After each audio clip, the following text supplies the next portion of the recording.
Hey, it's Samantha Hartley with a Profitable, Joyful Consulting podcast. Today, I took a question from a client and a viewer of this podcast as my inspiration for this episode. This is Sherry Quam-Taylor of quamtaylor.com, and she is an amazing consultant for nonprofits. And here's her question. Hi, my name is Sherry Quam-Taylor, and I am the CEO of Quam-Taylor. Samantha, what I love about you is your unapologetic confidence. And I would just love to hear, as someone who is trying to build that same thing into her two teenage daughters, where did that come from? What was that your parents, or just what's been your life journey that's really led to this amazing confidence? Well, thank you, Sherry, very much for saying that you experienced me as confident. I will tell you that my mom, especially, but both of my parents told me I could do anything I wanted and instilled in me kind of an irrational self-confidence. I just believe I can do stuff.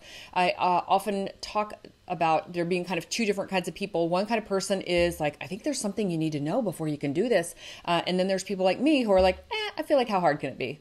How hard can it be? So I really approach life that way. That was instilled in me by my mom of like, look at you, go, and like, look at all the stuff you can do. And I was like, okay, I can. And it just gave me that confidence that I brought to school, where, by the way, people were not as encouraging. I don't think everybody got the memo at school about how amazing I was at home. But, that's how we socialize that confidence.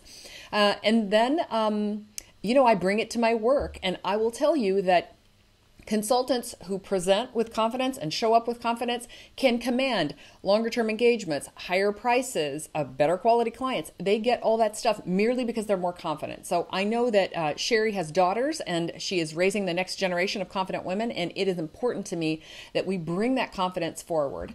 I'm not super clear, besides the things I do to kind of empower my clients and to see them and encourage them. I'm not super clear how to teach them to be more confident. So I asked a guest to join me today to work on that. Sani Nielsen is a copywriter and message strategist. Her goal is to help visionary business owners deliver the right message to the right person at the right time to get that next yes. Some of her previous clients include big names like Jay Abraham and Digital Marketer, as well as small to mid-sized businesses around the world. And in this interview, you're going to hear how she helps those smaller businesses and consultants like us to show up more confidently in interviews, networking situations, and, just in life as business owners. So I hope you enjoy it, and I will see you on the other side. So Sani, welcome.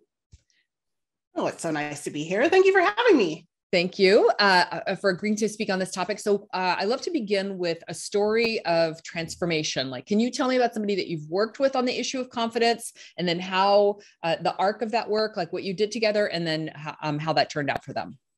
Absolutely. So as consultants and business owners, we have to be our own spokesperson. And so we really have to build that confidence.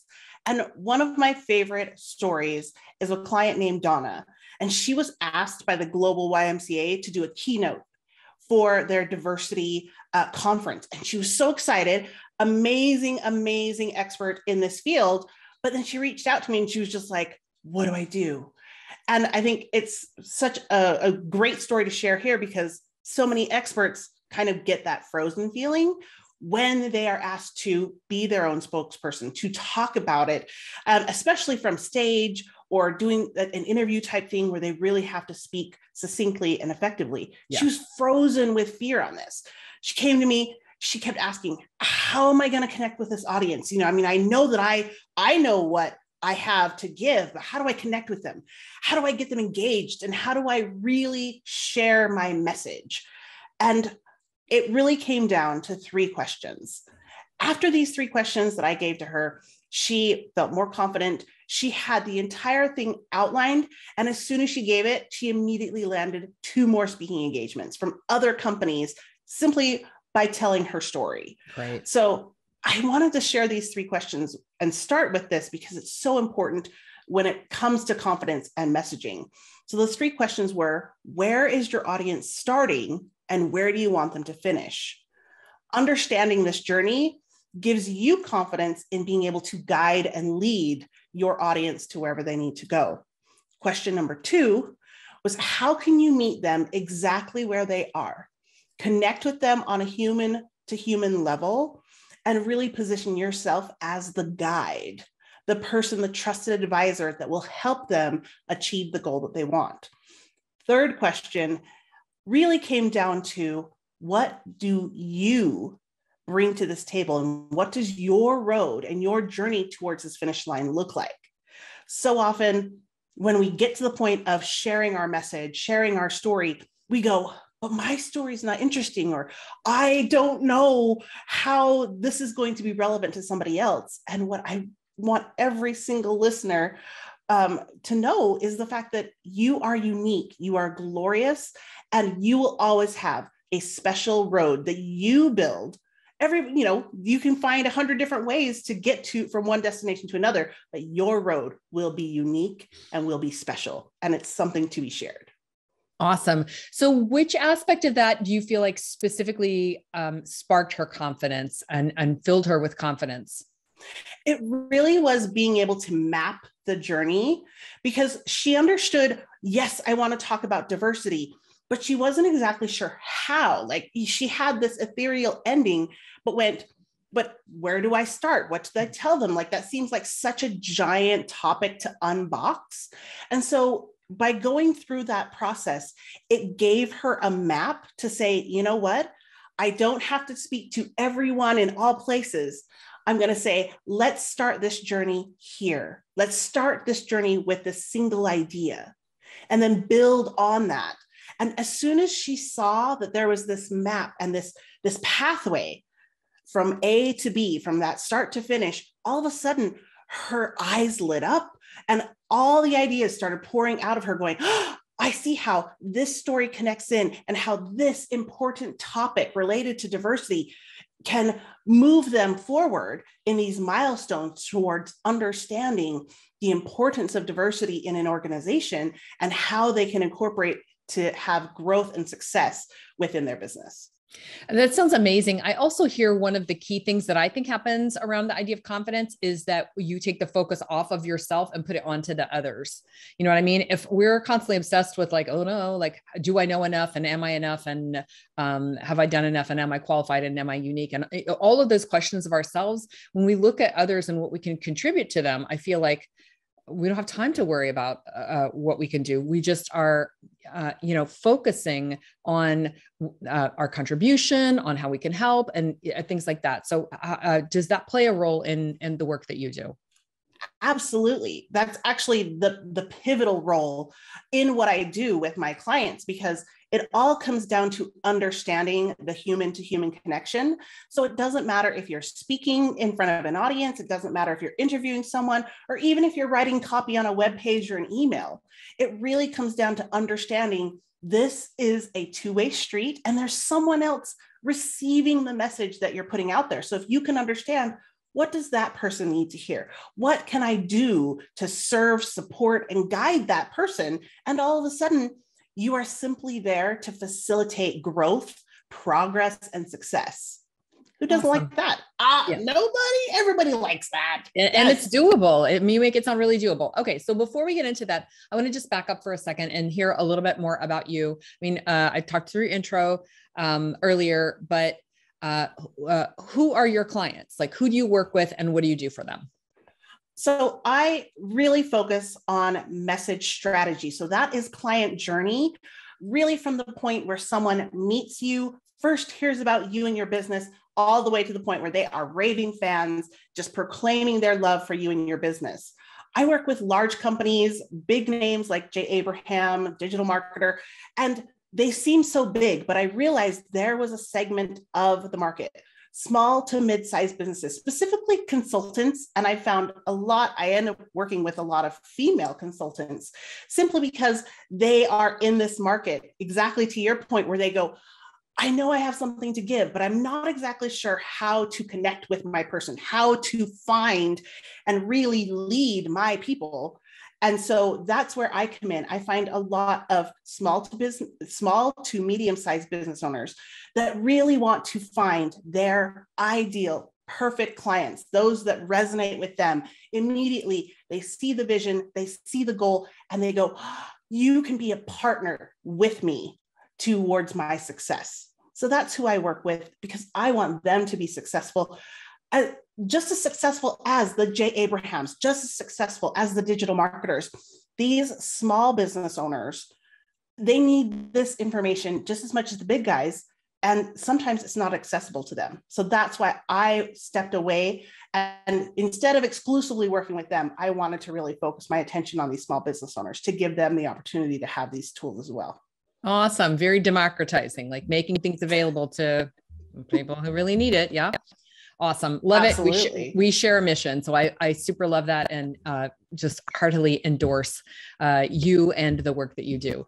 So let's go back to if we look at the transformation that you got for your client, and what are the essential steps for someone who is not feeling confident to really build those qualities. This is the piece that to me I was missing, because I feel like it's like if you're I've heard this in baseball that if the pitching coach is usually somebody who wasn't necessarily like an amazing pitcher, because someone who's an amazing pitcher is like, I throw it so fast they can't hit it.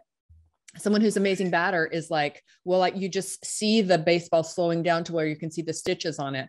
But somebody who was kind of a crappy batter had to learn well, I don't see things that way, so I have to do this and this and this. And I'm not saying that this is because I'm good at confidence and other people are crappy at it. I'm just some people naturally have things that other people don't naturally have. And I can't necessarily teach a thing that I didn't have to learn. I just I feel like I'm confident because I'm confident. I don't even know why. But there are steps that you can take to learn it, which seems crazy to me. So tell us what those steps are. Yes, confidence absolutely can be learned. And I completely agree with you. There are some people who it just is an effortless, acquisition of knowledge or skill. And it really is a skill. And I think a lot of people kind of go, oh, well, you're confident. And it's like something that is unattainable because you're either gifted and born with it or you're not. And that's absolutely not true. Right. So I know that you have a background in theater and I have a background in theater. And I know that that background has really helped in this progression.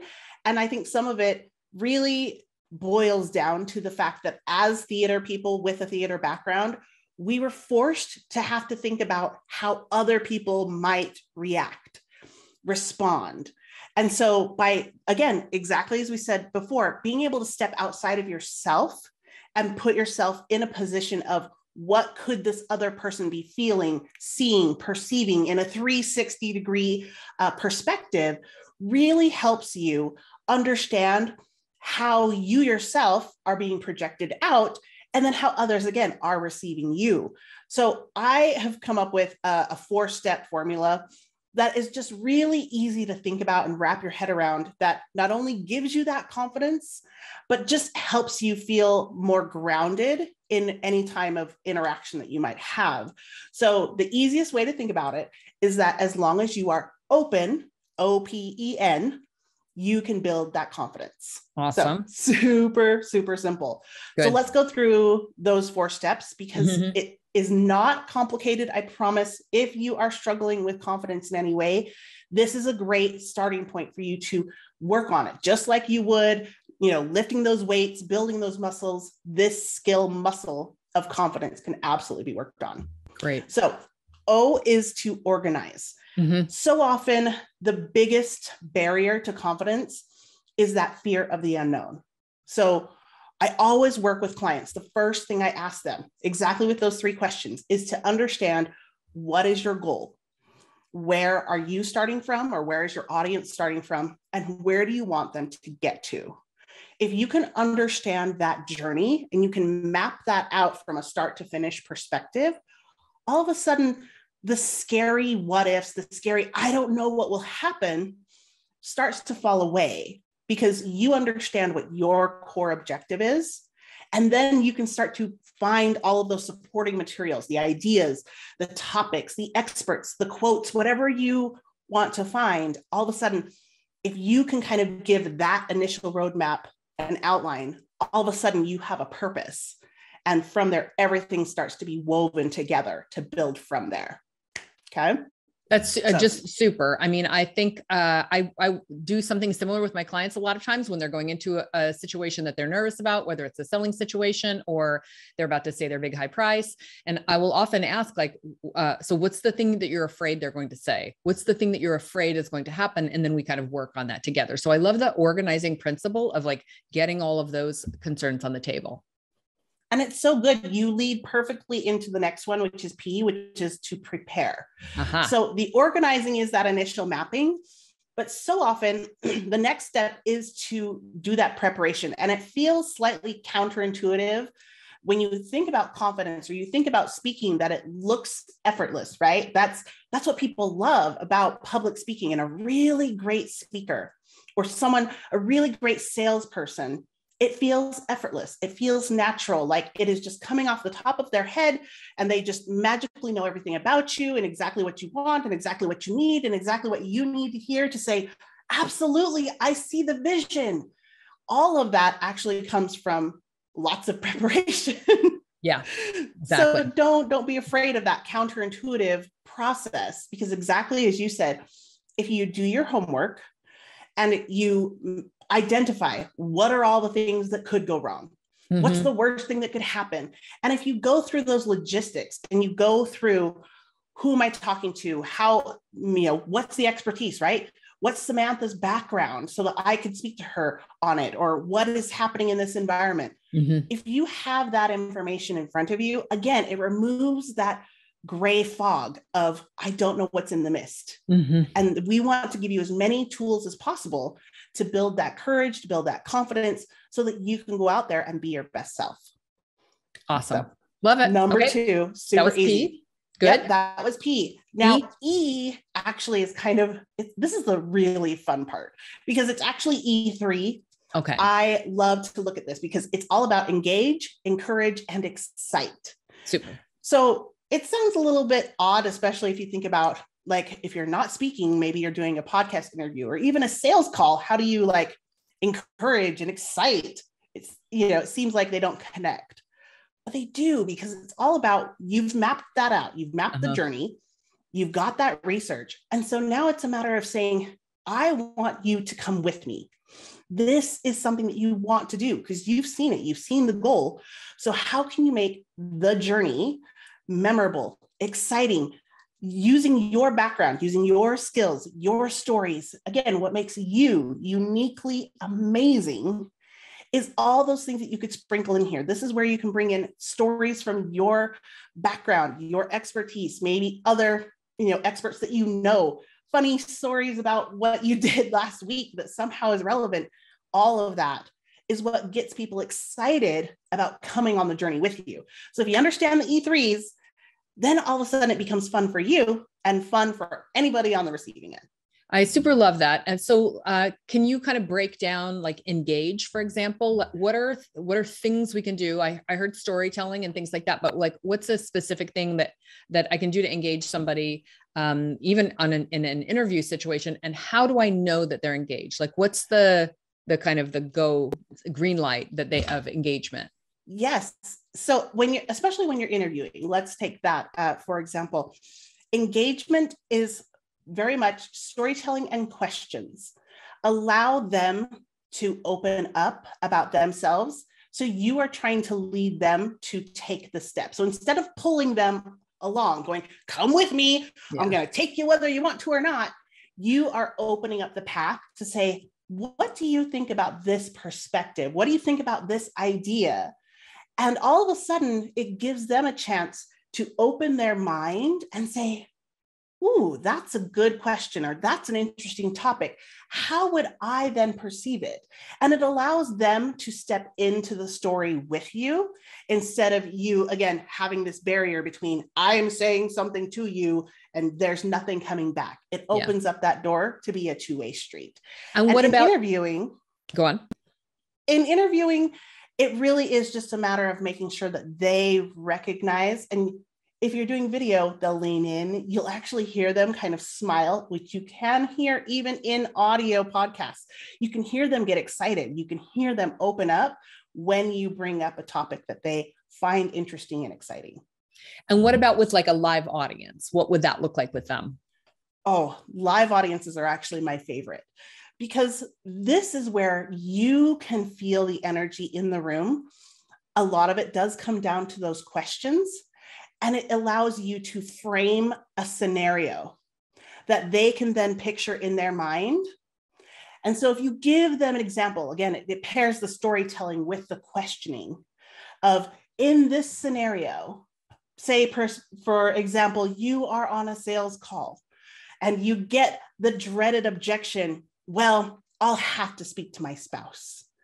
And you get the sensation of anxiety building up in your chest. And you can start to describe all of the senses to your audience. All of a sudden, you give them a chance to participate in that story, in that scenario, by illustrating what's going on for them with all five senses. And as a public speaker, when you're giving a keynote, that really is one of the most important ways that you can bring your audience along with you, because as you build those stories, it builds the same emotional response as if they were going through it themselves. And then, of course, if you lead that and build up that cliffhanger, all of a sudden they go, well, what's going to happen next? I don't know. You need to tell me, you need to guide me, you need to open up that opportunity for me to find out how this ends. Cool. Love it. And then N. Yes. So N is the very last one. And it's one that it sounds simple, but I want everyone to remember that N is all about never flying solo. I put this one in here because often as you build these things up and you start thinking about the first three, they are very much focused on you as the speaker or as the interviewer. And so we can kind of fall back into that loop of, well, what if I don't do something right? What if I don't say the right thing, or I don't cover the right topic, or I haven't built up my credibility enough? What if? And it can start to build into your head. That self-doubt can start to creep up. And that's why N is right here, because I want you to remember that anytime that you are communicating with someone, whether it's an interview, whether it's public speaking, whether it's writing something on a web page, at the end of the day, you are connecting with another person. You're never flying solo in this journey. So that map that you outlined and you wanted them to get to that finish line, you're not doing it by yourself.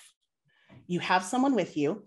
You have someone that you are now becoming what's the word I'm looking for? I mean, you're the guide, but you are that trusted leader. Yeah. And leaders don't just pull people. Leaders build people up enough that they can then walk on their own. So that's what I want you to remember with this N, that you are never alone in the conversation. It's a two-way street, and open yourself up to recognize how these other people may perceive your topic, your idea, because as you think about that, if you always are constantly referring back to this is not a solo act. This is not a solo act.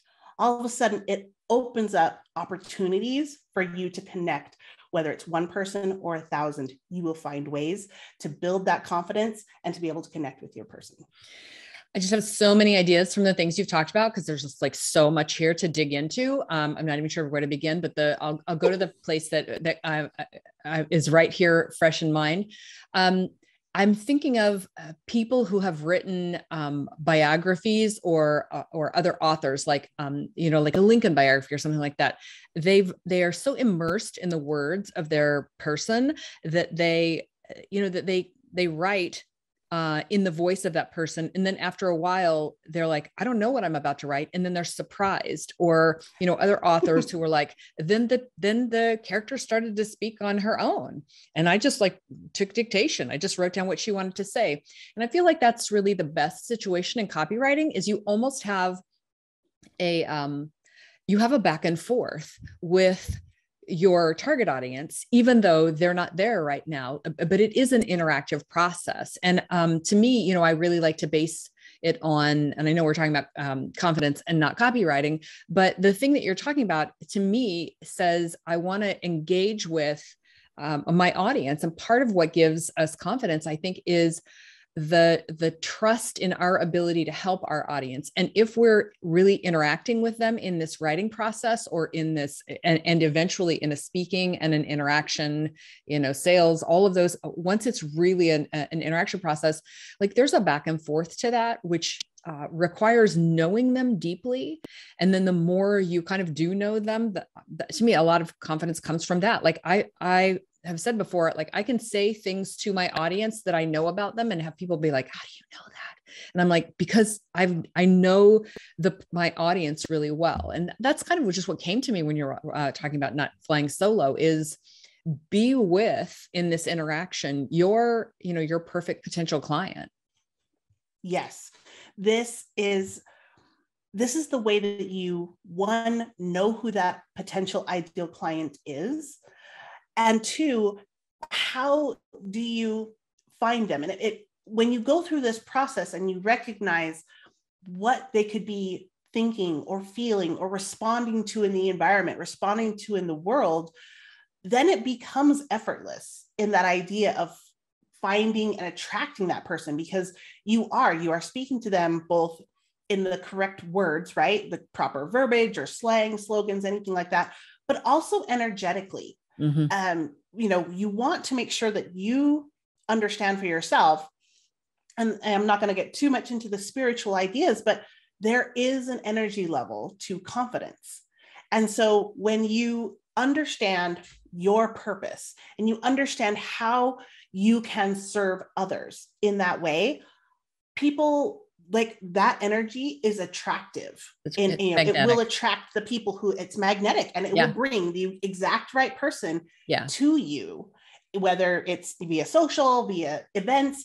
That is how those ideal clients, when people go, you just find clients effortlessly, like they just come to you. Mm-hmm. And this is really why, because you have been able to recognize, I can speak to that person. I know who that is that I can serve and I can support.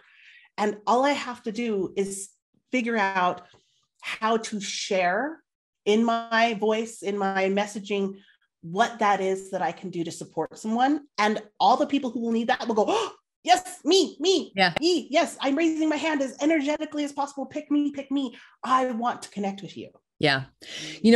People will often ask me like, well, how come so-and-so can charge like $150,000 for that? And I'm currently charging 40. I'm like, they have the confidence to do that. Like they stood up and said, it's 150. And I think it can be frustrating for people. I could go into kind of like the steps required to charge 150 for what your offer is. But at the end of the day, it's like, I think I should charge 150 for it, or I think I deserve 150, or whatever that thing is. And there's confidence is so attractive and magnetic in your marketing that really the person who's more confident that they can, or seemingly more confident, the person who comes across as more confident is the one who's going to close the client, the one who's going to get chosen in all of that stuff. And I'd love to hear your thoughts on how people can make that kind of thing come true. I mean, I will literally say to somebody, you should, like, if you can stand in 150 as your number, or 480, I have clients charging $1 million. If you can stand in $1 million, stand in $1 million, for goodness sake. But a lot of times people will know whether they can stand in that or not. And they'll be standing in $1 million and be like, I can't even stand in this right now. Right. And I'll be like, okay, well then what is your number? And what this usually looks like is, well, I'm currently charging 100, but I'd love to be charging $1 million. I'm like, okay, we'll stand in $1 million. I'll be like, I'm like, well, then what can you stand in? Well, I don't know, like 500. I'm like, good. Well, guess what? You just went from 100 to 500 just then. Mm-hmm. Now, in reality, when they go and write the proposal or they make the pitch in the at the client meeting or something like that, they might not be able to say 500. They might be able to say 350, but it's still not 100. So that's seemingly so like woo-woo and not grounded in anything. The difference between 100 and 350, like what we just did there, but it's literally an exercise, an energetic exercise. The difference in those things, it doesn't have anything to do with qualifications or deliverables and stuff. So anyway, I'd love to hear your thoughts on that, because I've seen that happen over and over again. And I don't know how to make that more real to people who have not been able to do it. Well, I think, yes, it's energetic. And I think here's a great way that you could use with any of your clients as you go through this, because when they think about it from an energetic perspective, it literally sounds like you're just pulling out the 100 and putting in the 500. Right. And it sounds as simple as that, but there's actually a lot going on when you make that switch. And I think one of the easiest ways to think about this, and I do this with my clients when we're building out program outlines and things like that. Like when they're saying, I'm going to build a new program, what am I going to charge? Is it going to be 5,000? Is it going to be 50,000? Is it going to be 100,000? So I often come in when people are in that build stage to try and understand what that looks like. And I go through the same process of, oh, is that too much? Oh, is it not enough? I break that down and say, look, if you were to take all the individual pieces of your expertise combined with, say it's 12 modules or 50 modules, whatever the program you're looking at in your mind, whatever you're offering, whatever that package is, break that down. Because so often we just say one project, one number, and then they go, oh, but that seems so high. I don't know. If you allow yourself to break it down into its component pieces and say, how long did it take you to learn this expertise?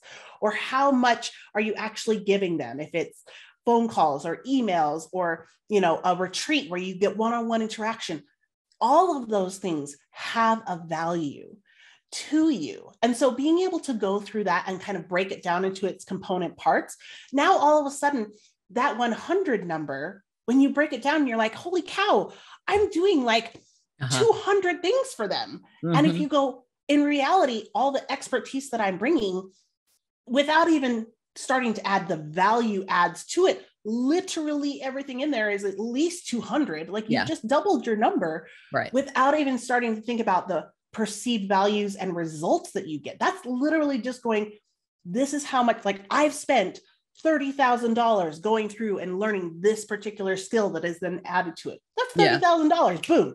Yeah. I spent the last, 20 years doing this and this and this. That cost me $100,000 in time and energy and, pain that other people don't have to go through. That's $100,000. Boom. Mm-hmm. And when they start to recognize all that is built into that one package, it suddenly recognizes, and this is how I get my clients to kind of move beyond that, both from a logistical perspective, but as well as for them to, instead of just going, this is just one number and it seems so large, to go, hey, there's a step here. And wait, there's a step here. And all of a sudden it allows them to sit in each of those stairs and go, that I recognize the value there.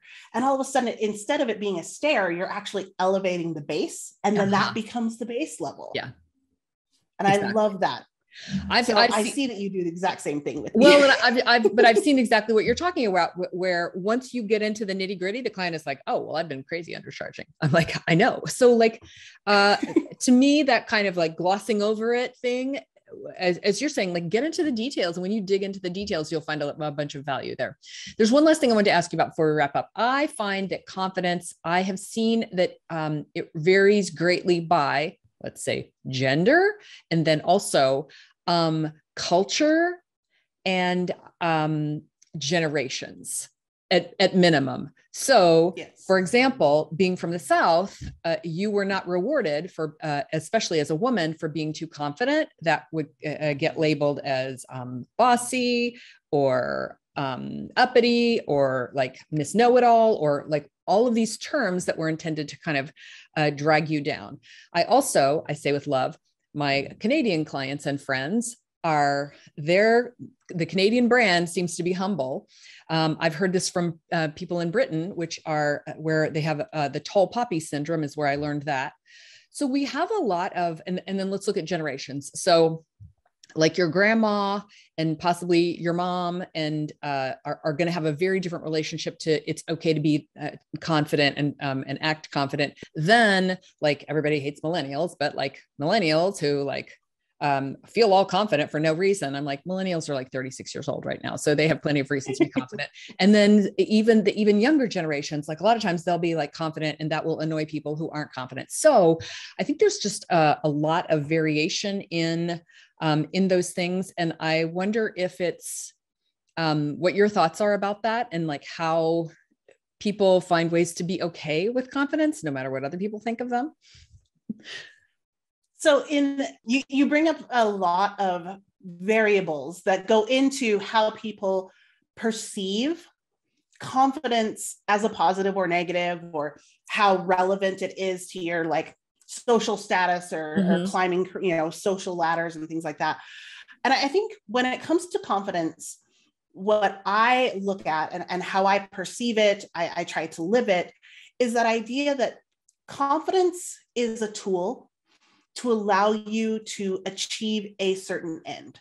So really it kind of comes down to, what do you want that confidence to do for you? As a tool, as a skill, it should be taking you towards a specific goal.